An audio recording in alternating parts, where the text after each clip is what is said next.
history lovers? It's your girl Lumy coming at you live, and oh my gosh, do I have the most amazing story for you today.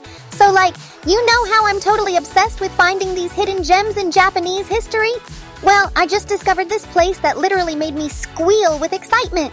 Picture this. There's this town in Japan called Kanie, and get this, it's the only place in the entire country with crab in its name. Seriously? There used to be another one called Kanie, but it got merged away in 2005, making Kanie the ultimate crab champion. How cool is that? But wait, it gets better. This place is basically Japan's version of Venice, except instead of being all fancy European, it's got this super unique below sea level vibe going on. The entire town is literally sitting at 0 meters above sea level. Can you imagine? They've got 5 rivers flowing through it. The Kanie River, Nikko River, you name it. And these rivers take up 1/5 of the whole town. And here's where it gets absolutely wild, guys. So there's this spot where fish would mysteriously gather in winter, right? They just show up in crazy numbers. So the locals were like, that's weird, and decided to dig around. And boom! They discovered hot springs. Not just any hot springs either. These Owari hot springs are literally the only ones in all of Aichi Prefecture to make it into Japan's top 100 famous hot springs list. Talk about striking liquid gold.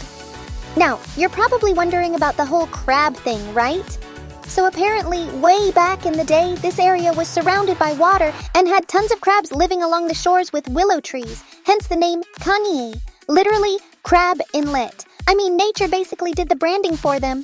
But here's what really gets my history heart pumping. This place has survived everything. We're talking about a town that's maintained its independent status since 1889. Through the Meiji era, World War II, massive floods, you name it. Most places around it merged or got absorbed by bigger cities, but Kanie was like, nope, we're good. And speaking of surviving things, they've got this absolutely incredible festival called the Tsunari Festival that's been going for centuries. It's so culturally significant that UNESCO recognized it as an intangible cultural heritage. They've got these amazing decorated boats and traditional ceremonies that'll give you chills. Oh, and can we talk about their food for a second?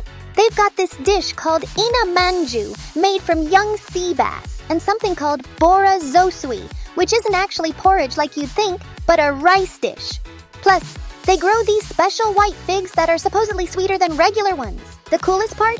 This tiny town produced some seriously famous people, like the 24th Prime Minister of Japan, Kato Takaki, spent his childhood there. And get this, the composer who wrote Red Dragonfly, one of Japan's most beloved children's songs, Yamada Kosaku, had family connections to Kanie and actually composed all their elementary school songs. What really amazes me is how this little place of just 37,000 people has managed to keep its identity while being super close to Nagoya. It's like they found the perfect balance between tradition and modern convenience. You know what? Next week I'm totally diving into more river towns because this whole water city culture thing is blowing my mind. There's something magical about places that learn to live with water instead of fighting it. Until then, keep exploring history with me. This is Lumy signing off. And remember, the best stories are hiding in the most unexpected places.